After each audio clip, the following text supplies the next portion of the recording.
So as the number of casualties continues to rise in the Gaza Strip, the United Nations has convened an emergency meeting in New York amidst the continuing deadlock at the United Nations Security Council.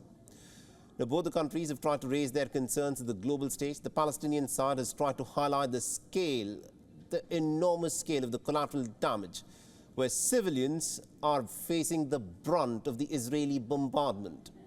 Now remember, as we speak at this moment, more than 7,000 Palestinian civilians have ended up losing their lives. "7,000 Palestinians have been killed by Israel in the last almost 3 weeks. 70% of all those killed are women and children. Almost all killed are civilians. Is this the war some of you are defending?"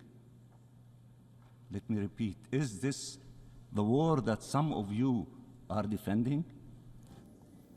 So we're witnessing a humanitarian catastrophe as we sit in the comfort of our homes. Now, the Israeli ambassador to the United Nations, Gilad Erdan, showed a video of Hamas's brutality against the civilians. He also added that there are no words in any language to describe the evil that has been witnessed. Reiterating the comparison of Hamas with ISIS, the Israeli representative said that Hamas is now the Islamic State of Gaza. But you should also look at the images that are coming out from the Gaza Strip. The October 7th massacre and what ensued has nothing to do with the Palestinians. Nothing. It has nothing to do with the Arab-Israeli conflict or the Palestinian question. This is not a war with the Palestinians. Israel is at war with the genocidal jihadist Hamas terror organization. The brutal ISIS-like monsters abducted over 220 hostages from Israel and dozens of other countries, including babies, children, persons with disabilities, the elderly, and Holocaust survivors.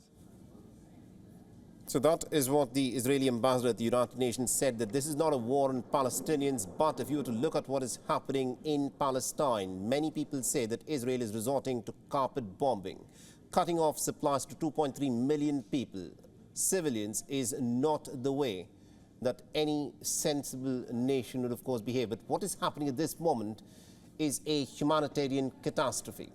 Now, other countries are also putting forth their stance. Iran has slammed the actions of Israel as a genocide that is being perpetrated in the Gaza Strip. It has also said that Hamas is ready to release civilian prisoners on behalf of the Arab group. Jordan's Deputy Prime Minister Ayman Safadi has said that there is no room for any grey areas. He also said that Israel is actually turning Gaza into hell on earth.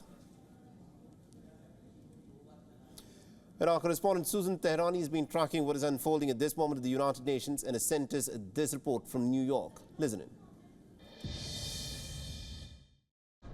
After two competing resolutions at the UN Security Council failed to pass on Wednesday, the Arab group led by Jordan has proposed a draft resolution at the General Assembly for a special session for today, Thursday, and tomorrow, Friday, where on Friday there will be a vote. However, Israel is furious because it calls this draft resolution by Jordan and Arab states one-sided, which does not mention Israel's right to defend itself or mention Hamas's atrocities on October 7th. So how will countries vote, and what difference would it make in this conflict?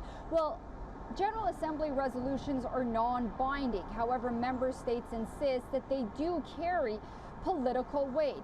Ultimately, it will be hard to imagine if countries will sway one way or the other or change their position from what they have had so far. Susan Tehrani reporting from New York for WION World is One.